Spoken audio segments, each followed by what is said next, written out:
Matheus já está aqui para conversar com a gente, fazer esse fechamento de mercado. Muito obrigada pela sua companhia, Matheus. Seja sempre bem-vindo aqui ao Top News. Muito obrigado pelo convite, sempre um prazer poder contribuir com o motor de vocês.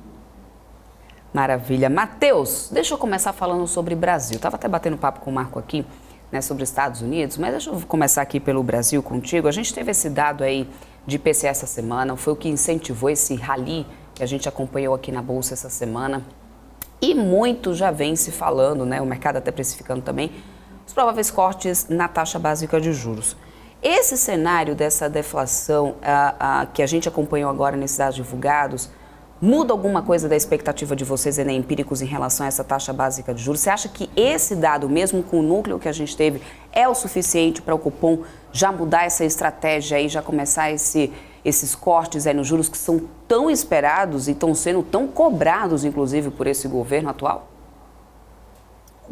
Perfeitamente. Quando a gente observa a política, na verdade, ela é muito mais preocupada com a ancoragem das expectativas do que propriamente com dados de alta frequência, como o Roberto Campos Neto já falou muitas vezes. É claro que dados a menos ou dados que reforcem uma desaceleração da inflação contribuem sim para a tese de que o Copom possa vir a flexibilizar a sua política monetária. Entretanto, a gente precisa lembrar que ele vem reagindo principalmente às ancoragens das expectativas, que estão muito mais relacionadas, propriamente dito, com o arcabouço fiscal e com as perspectivas propriamente fiscais do país. Naturalmente, a gente teria essa desaceleração, já esperando uma provável reaceleração da inflação no segundo semestre do ano e, consequentemente, poderia vir a assustar o mercado. Portanto, reagir apenas ao dado de inflação, não acredito ser prudente, não acho que ele vai mudar a conduta. Ele pode usar, sim, como argumentação para que no futuro flexibilize, ou seja, a gente já pode ter sinais de flexibilização no comunicado, no discurso de algumas autoridades, na própria ata que ele possa vir a apresentar, mas flexibilizar já na próxima reunião de maio, acredito não ser o caso. Aliás, provavelmente, no nosso entendimento, a expectativa principal é que ele o faça apenas no começo do próximo semestre, não mudando nenhuma meta de inflação neste trimestre agora, neste segundo trimestre, no qual nos encontramos. Portanto, foi importante o dado de inflação, sem dúvida, não vou tirar o mérito do dado em si, mas ele sozinho não nos conta tudo, né? Ele é um dado necessário para a gente começar a discutir uma flexibilização, mas ele não é suficiente, precisam de outros fatores para que a gente possa dialogar com esse provável e esse engatilho para as ações de flexibilização monetária. Perfeito, Matheus. Agora, olhando, então, tomando como referência esses dados e tomando como referência, por exemplo, até o Marco estava comentando aqui há pouco, chegamos ao topo ali do que poderíamos, né, em relação à inflação e parece que o cenário começa a se reverter agora. Para onde o investidor deve olhar diante de tudo que a gente tem nesse momento? Qual que é a oportunidade que o investidor pode começar a perceber a partir de agora, a partir do momento em que a gente começa a ter esse cenário de desinflação aqui no Brasil começando a acontecer, um CPI vindo abaixo, né, da expectativa, ou seja, dá para poder já ter alguma oportunidade ali para o investidor colocar no radar, na tua opinião? Sem dúvida. A princípio, nós temos diferentes vertentes, diferentes frentes em que podemos atuar em um momento de que provavelmente começaremos a discutir flexibilização. Porque essa é a sinalização importante, né? Quando a gente começar a precificar uma queda dos juros, aí sim os ativos de risco vão reagir de maneira mais enfática.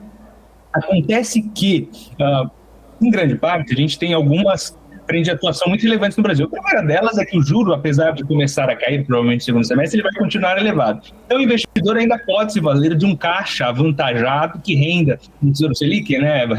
Possa render um fundo DI, render o CDI mesmo, porque ele vai continuar em 2 dígitos na nossa percepção por algum tempo, tá certo? Não vai sair de 2 dígitos tão logo como algumas pessoas já estão começando a achar, né? Não é porque ele vai começar, pelo contrário, vai ser muito gradual essa redução, provavelmente. A segunda frente de atuação que a gente pode explorar são os próprios títulos do Tesouro com vértices mais longos indexados à inflação, que são os nossos favoritos. Porque a partir do momento que a gente começar a reduzir os juros, e claro, de maneira sustentada, com alinhamento das expectativas futuras, esse processo também vai permitir ganhos à marcação a mercado, sobre esses títulos do Tesouro, né, em especial os de vértices mais longos. Então, uma composição de títulos do Tesouro indexados à inflação pode sim fazer sentido para o investidor. E para fechar, ainda no ambiente doméstico, o que a gente tem é uma bolsa muito barata. É claro que existem muitas incertezas sobre os próprios rumos da bolsa, mas nós defendemos uma posição neutra, ainda que pequena, de bolsa na carteira dos investidores. Claro que o percentual, propriamente dito, vai variar em função do seu perfil de investidor, se é mais conservador ou mais arrojado. Mas mesmo os mais conservadores, nós entendemos como possíveis candidatos a ter alocação em bolsa, por conta dos valores muito disputados. Eles teriam uma alocação menor, relativamente a um perfil mais arrojado, mas ainda assim vale a pena, até mesmo porque quando a gente começar a reduzir esses juros, a gente pode ter, de maneira muito semelhante ao que aconteceu no passado, um ciclo positivo para ativos de risco. Vamos nos recordar que o último ciclo de flexibilização da política monetária, sob a gestão Dylan Goldfein, do Banco Central, também possibilitou um bom marketing dos ativos brasileiros entre 2016 até 2019. A gente teve a pandemia posteriormente, né? Mas esse ciclo pode ser sim positivo para ativos de risco, porque bate no DCF, bate na projeção de fluxo de caixa, no desconto desses fluxos de caixa. Neste contexto, tem espaço para a bolsa. E para fechar essas frentes, né, de atuação, a gente vê novamente o dólar indo abaixo de R$5. Isso é importante porque caso o investidor não tenha posições em dólar ainda, nós entendemos que precisa ter posições neutras em dólar, né, para proteger moeda forte propriamente dita. E lá fora pode deixar no caixa, né, no que possa ser um título do Tesouro americano curto, que tenha liquidez, etc. A gente consegue ver aqueles veículos de money market justamente para ter posição em dólar, pura e simplesmente, até mesmo porque agora a gente tem juro rendendo patrimônio de maneira mais relevante, né? Antes a gente não tinha juro nenhum lá fora nos países centrais, e agora a gente tem. Então a gente pode se valer dessas diferentes frentes de atuação.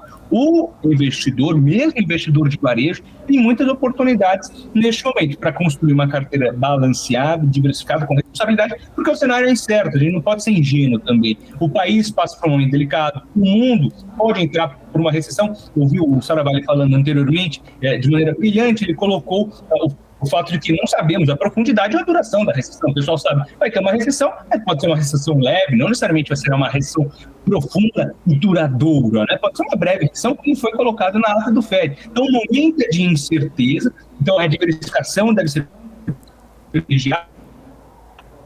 Questões de proteção também fazem parte, né, dessa alocação do investidor de varejo.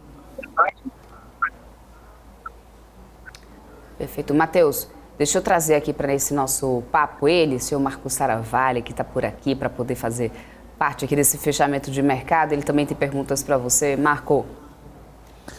Boa tarde, Matheus, tudo bom? Tudo certo, Marco, tudo ótimo.